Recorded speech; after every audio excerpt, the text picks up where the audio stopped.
Hello दोस्तों, आप सभी का स्वागत है हमारे यूट्यूब चैनल आशीष जी के अकेडमी पे। तो दोस्तों, आज हम लोग हिंदी का प्रैक्टिस सेट लेके आए हैं, जो कि यह बहुत इंपॉर्टेंट है और यह यूपी टेट और सी टेट के लिए यूपी टेट और सुपर टेट के लिए बहुत इंपॉर्टेंट है। तो आप लोग इस वीडियो को पूरा अंत तक देखिएगा, ठीक। तो आप लोग को इससे बेनिफिट मिलने वाली है। तो चलिए हम लोग स्टार्ट करते हैं आज का पहला प्रश्न, जो कि हमारा जो आज का पहला प्रश्न है, ठीक। तो आज का पहला प्रश्न है, भाषा की सबसे छोटी इकाई क्या होती है? शब्द, व्यंजन, स्वर्ण, वर्ण। तो भाषा की सबसे छोटी इकाई क्या मानी जाती है? तो आपको पता होगा कि भाषा की सबसे छोटी इकाई को वर्ण कहा जाता है, ठीक ना। भाषा की सबसे छोटी इकाई वर्ण कहलाती है। ये ऑप्शन हमारा इसमें डी सही होगा, ठीक ना। तो चलिए आगे चलते हैं। वर्णमाला कहते हैं, वर्णमाला किससे कहते हैं? वर्णमाला किससे कहते हैं? शब्दों के समूह को, वर्णों के संकलन को और शब्द गणना को, वर्णों के व्यवस्थित समूह को। तो वर्णमाला किसे कहा जाता है, आपको बताना है। तो वर्णमाला किसे कहा जाता है? तो जो वर्णमाला होता है, वर्णों के व्यवस्थित समूह जो होते हैं, वर्णमाला उससे कहा जाता है। ऑप्शन इसमें हमारा डी सही होगा। वर्णों के व्यवस्थित समूह को वर्णमाला कहते हैं, ठीक। चलिए आगे चलते हैं। निम्न में से कंठ ध्वनियां कौन सी है? कंठ ध्वनियां कौन सी है, आपको बताना है। क, ख, च, ज, य, र और ट और अड़। तो कौन सी है आपको बताना है। तो इसमें जो कंठ ध्वनियां होती हैं, ठीक ना, तो इसमें क, ख, ग, घ, अंगा ये होती हैं। इसमें हमारा ये सही होगा। इसमें क होता है, ख होता है और ग होता है और घ और अंगा, ये हमारी क्या होती हैं, कंठ ध्वनियां होती हैं, ठीक ना। य, र, ल, व यह क्या होता है? य, र, ल, व ये क्या होते हैं? अंतःस्थ व्यंजन होते हैं, ठीक। अंत अंतःस्थ व्यंजन होते हैं, ठीक ना। तो आप लोग इसको याद रखिएगा, ठीक ना। तो ऑप्शन इसमें हमारा ये सही होगा। चलिए आगे चलते हैं। स, स, स और ह कौन से व्यंजन कहलाते हैं? प्रकंपी, स्पर्शी, संघर्षी और स्पर्शी संघर्षी कहलाते हैं। तो क्या कहलाते हैं आपको बता दें, आप लोग बताते रहिएगा। जिसमें स और स ये जो हमारे जो वर्ण है, यह उष्म व्यंजन कहलाते हैं। क्या कहलाते हैं? उष्म व्यंजन कहलाते हैं। और इसका इस नाम से जाना जाता है, उष्म संघर्षीय व्यंजन भी कहा जाता है, ठीक ना। उष्म संघर्षीय व्यंजन भी कहा जाता है इसे। तो इसमें ऑप्शन जो हमारा सही होगा, ऑप्शन इसमें हमारा सी सही होगा, ठीक ना। यह ऑप्शन इसमें हमारा सी सही होगा। ऑप्शन हमारा सी सही है। चलिए आगे चलते हैं। हिंदी में मूलतः वर्णों की संख्या कितनी होती है? हिंदी में मूलतः वर्णों की संख्या कितनी होती है, आपको बताना है। हिंदी में वो मूलतः वर्णों की संख्या कितनी होती है? 50 होती है, 51 होती है, 53 होती है, 52 होती है। तो कितनी होती है आपको बताना है, ठीक। तो आप लोग इसको बताते रहिए। तो इसमें कितनी होती है? इसमें कितनी होती है? इसमें होती है 52, ठीक ना। इसमें कितनी होती है? 52 होती है। इसमें ऑप्शन हमारा डी सही होगा। और आपसे पूछेगा हिंदी में हिंदी में स्वर की संख्या, स्वर की संख्या कितनी होती है? तो आप कितना बताएंगे? 11, ठीक ना। तो आप लोग इसको जरूर याद रखिएगा, ठीक ना। तो चलिए आगे चलते हैं। आप हमारा क्वेश्चन नंबर 6, जो छत्तीस छह ध्वनियां किसके अंतर्गत आते हैं? जो ये वर्ण है क्षत्रिय, इस किसके अंतर्गत आती है आपको बताना है। मूल स्वर के अंतर्गत, घोष वर्ण के अंतर्गत, संयुक्त स्वर, तालव्य। तो किसके अंतर्गत आती है आपको बताना है। तो इसमें कौन सा ऑप्शन सही होगा, ठीक ना। संयुक्त वर्ण कौन सा होते हैं आपको बताना है।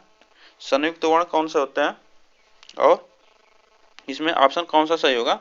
इसमें जो ऑप्शन हमारा सही होगा, यही सही संयुक्त स्वर होते हैं, जिसमें छ,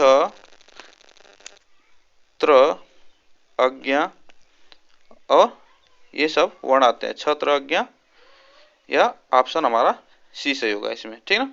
चलिए आगे चलते हैं। क्वेश्चन नंबर 7, अज्ञा वर्ण किन वर्णों के संयोग से बना है? अज्ञा जो वर्ण है किन वर्णों के संयोग से बना है आपको बताना है। तो ज प्लस य, आधा ज प्लस य और ज प्लस ध से और ज प्लस न्य से किससे बना है आपको बताना है। तो किससे बना है? तो ये इसमें ऑप्शन जो हमारा सही होगा, इसमें हमारा बी ऑप्शन सही होगा, जो कि ज आधा और प्लस य से बना है, ठीक ना। और 36 कैसे बनता है? 36 किससे कैसे बना है? क प्लस स। ऑप्शन ऑप्शन हमारा इससे 36 इससे बना है, ठीक ना। क आधा क प्लस मूर्धन्य स। ऑप्शन इसमें हमारा कौन सा सही होगा? ऑप्शन इसमें हमारा बी सही होगा। चलिए आगे चलते हैं। हिंदी वर्णमाला में कितने व्यंजन होते हैं? हिंदी वर्णमाला में कितने व्यंजन होते हैं? 32, 34, 33, 36। तो हिंदी वर्णमाला में कितने व्यंजन होते हैं आपको बताना है। तो हिंदी वर्णमाला में कितने व्यंजन होते हैं? तो यह 33 व्यंजन होते हैं। आप लोग इसको याद रखिएगा, ठीक ना। 33 व्यंजन होते हैं। यह ऑप्शन हमारा सी सही होगा। चलिए आगे चलते हैं। हिंदी वर्णमाला में स्वरों की संख्या, हिंदी वर्णमाला में स्वरों की संख्या पूछ रहा है। स्वर कितने होते हैं? 8 होते हैं, 9 होते हैं, 11 होते हैं और 14 होते हैं। तो अभी बताएं। तो हिंदी वर्णमाला में स्वरों की संख्या जितनी होती है तो वह 11 होती है। 11 होती है। ऑप्शन हमारा सी सही होगा इसमें। चलिए आगे चलते हैं। य र ल व किस वर्ण के व्यंजन है? य र ल व किस वर्ण के व्यंजन है? ठीक, आपको बताना है। किस वर्ग के व्यंजन है? तालव्य के, ऊष्म के और अंतःस्थ के, ओष्ठ के। तो किस वर्ग के व्यंजन है? तो यह जो यरलव होते हैं वर्ग के, तो यह अंतःस्थ व्यंजन के, ठीक ना। अंतःस्थ व्यंजन होते हैं जो कि यरलव होते हैं। और ऊष्म व्यंजन स अभी बताएं, ठीक। तो यह उसमें अंतःस्थ व्यंजन होते हैं। ऑप्शन इसमें हमारा सी सही होगा। चलिए आगे चलते हैं। तालव्य व्यंजन है। तालव्य व्यंजन कौन सा है? तालव्य व्यंजन कौन सा है? च, छ, ज, झ, ट, ठ, ड, ढ, ढ़, त, थ, द, ध, न और प, फ, ब, भ, म। तो कौन सा ऑप्शन हमारा इसमें सही होगा आपको बताना है। तो इसमें कौन सा ऑप्शन हमारा सही होगा आपको बताना है। तो इसमें जो हमारा तालव्य व्यंजन होते हैं, इसमें च, छ, ज, झ, यह आते हैं तालव्य व्यंजन में। ऑप्शन हमारा ये सही होगा, ठीक ना। इसमें ऑप्शन हमारा ये सही होगा। तो इसमें हमारा ऑप्शन ए हमारा सही होगा, ठीक। और ट, ठ, ड, ढ यह जो होते हैं यह मूर्धा व्यंजन होते हैं। मूर्धा, आप लोग इसको याद रखिएगा। मूर्धा, ठीक ना।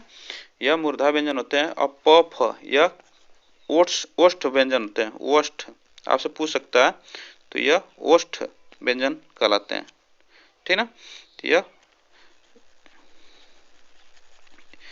यह ओष्ठ व्यंजन कहलाते हैं।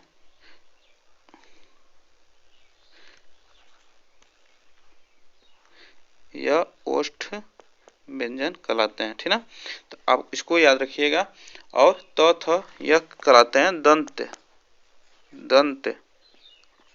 व्यंजन, ठीक ना। यह दंत व्यंजन कहलाते हैं। तो इसमें ऑप्शन हमारा ये सही होगा, ठीक ना। चलिए आगे चलते हैं। इनमें से संयुक्त व्यंजन कौन सा है? इनमें से संयुक्त व्यंजन कौन सा है? संयुक्त व्यंजन कौन सा है आपको बताना है। तो इसमें से संयुक्त व्यंजन कौन सा है?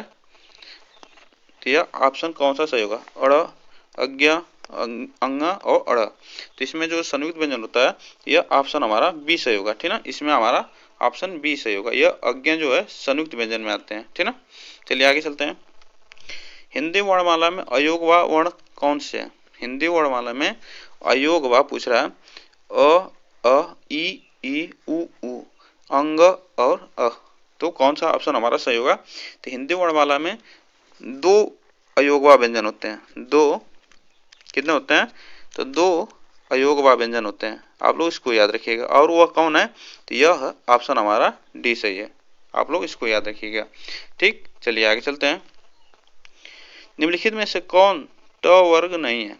ट वर्ग का व्यंजन नहीं है पूछ रहा है। ठ, ड, ढ, अड़ और ख। तो जिसमें से कौन सा नहीं है आपको बताना है। इसमें से जो नहीं है वो हमारा घ है, ठीक ना। यह जो हमारा घ जो है यह ट वर्ग का व्यंजन नहीं है, ठीक। चलिए आगे चलते हैं। निम्नलिखित में से कौन अयोगवा है? अब अयोगवा बताना है, ठीक ना।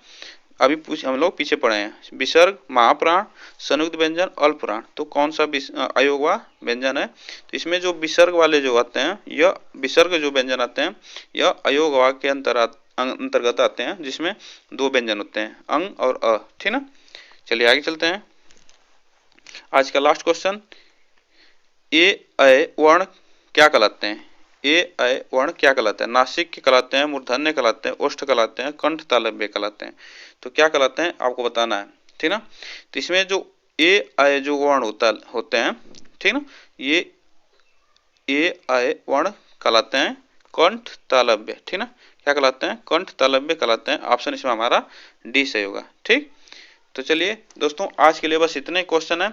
आप लोग को वीडियो कैसी लगी है तो आप लोग कमेंट में जरूर बताएं, और आप लोग को वीडियो अच्छी लगी हो तो चैनल को सब्सक्राइब करें, बेल आइकन को दबा लें, जिससे वीडियो का नोटिफिकेशन आप तक पहुंचता रहे।